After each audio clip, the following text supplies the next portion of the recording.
কোরবানির পর হঠাৎ ডায়রিয়া। প্রায় প্রতি বছরই অনেক পরিবার এই সমস্যায় ভোগে।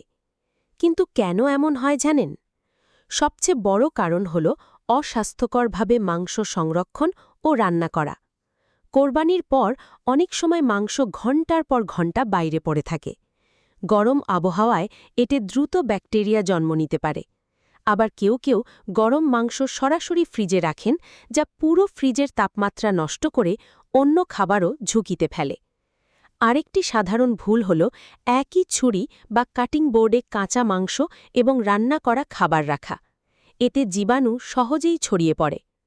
ফলে দেখা দিতে পারে ডায়রিয়া, পেট ব্যথা, বমি, এমনকি জ্বরও। তাহলে কি করবেন? মাংস ছোট ছোট ভাগ করে দ্রুত ফ্রিজে রাখুন।